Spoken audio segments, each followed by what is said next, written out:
Hi,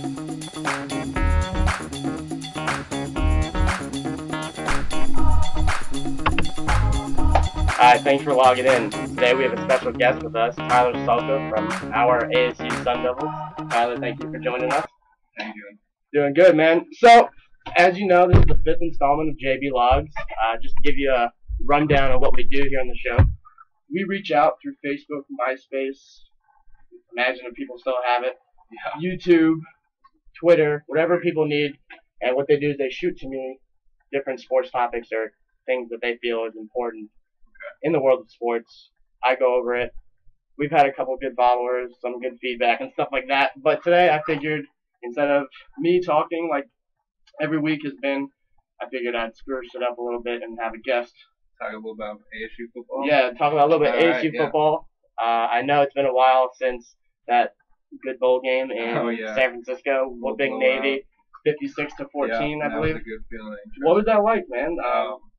Being from Cali? It was incredible. You know, I wasn't really a Giants fan growing up. I'm always a Los Angeles Dodger fan, but to go to the Giants Stadium, to this crazy stadium where they've won World Series and championships, and it was so cool to go into like the locker room, and they had like the champagne bottles and stuff still in the trash and stuff like that. It was pretty sweet to do that. But I mean, the trip in San Francisco was a great city.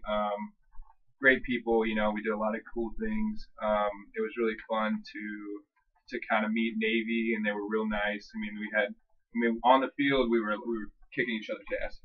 But shit, do I have to redo that? No, you're good. Okay. So on the field we were kicking each other's butts, but off the field it was really nice to kind of get to know them. They were really respectful. I mean, these guys serve our country, you know, and I mean, it was just like class dudes, like great dudes. But I mean, nothing better than just whooping their butts. Yeah. Killing them and all that. So from a fan standpoint, I remember last year it was kind of hard to see you guys go down to Las Vegas, and that was on the other end of a tail beating by Boise State. Some feel that we were wrongly matched up against the number 17 in the nation, but I guess it's a little bit bittersweet symphonies for this year's bowl game. So, Tyler, you actually had the pleasure of playing for Coach Dennis Erickson, and now playing for Coach Graham.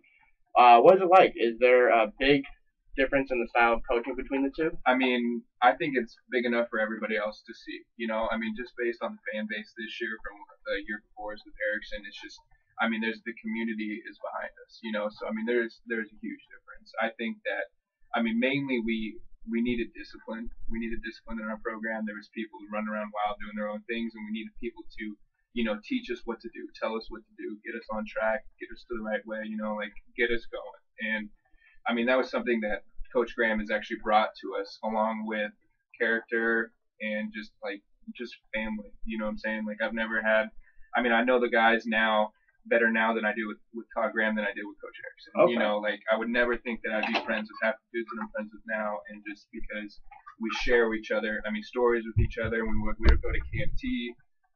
That's a huge experience that, I mean, we can always talk about, but I mean, it's just we go to Camp T, Camp Tonazona, and I mean, we're out there in the wilderness going through just training after training, and it's just tough, but I mean, we all pull together, we do stuff together, and it's just, we become a family, you know.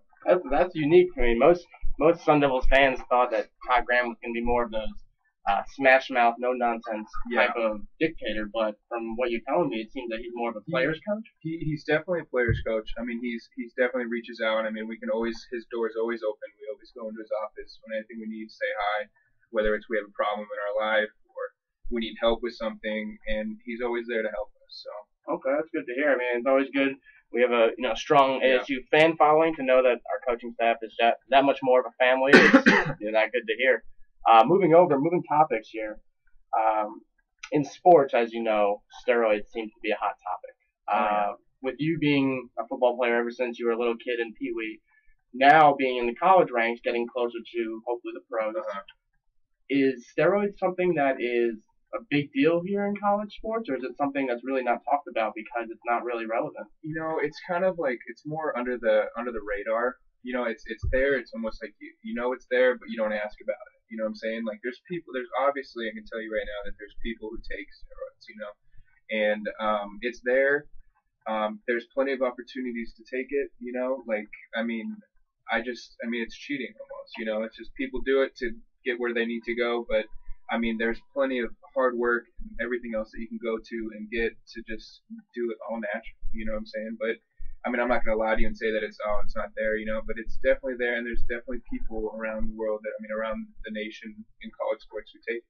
Yeah, I mean, you must be, completely living under a rock if you look at teams like Alabama, Florida, Yeah, these powerhouse absolutely. schools, and you think these guys are drinking water as their supplement. Yeah, I mean, exactly. let's There's be nothing in the honest. water, trust me. It's definitely something on their own that they go through. I mean, there's plenty of, Clay Matthews and that SC linebacker powerhouse, like a couple years ago. It's just, I knew that based on like rumors and stuff that you hear from guys growing up and now getting to this college level, that it's just, it's there, and Right. it's definitely there. It's definitely in use. It's just the hard part, I guess, is getting away with it.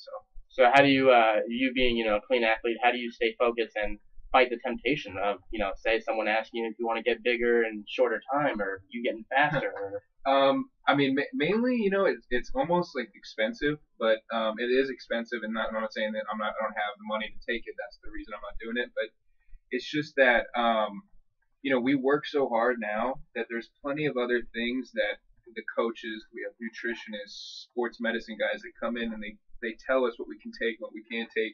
And the real thing is that the testing now that Coach Graham has brought over, he's tested not only for street drugs but also like steroid use. So he tests us randomly 2-3 times a month. So it's almost impossible to take it now for our program. Okay, cool. That's good to know. Going hand in hand with steroids and performance, something that seems to be a big deal is the drama with concussions, and a lot of these players are now either shortening their lives or shortening their football careers Right. to prevent from them having long-term head issues or other mental issues down the road. What kind of degree does the concern of concussions and play living. into? Okay.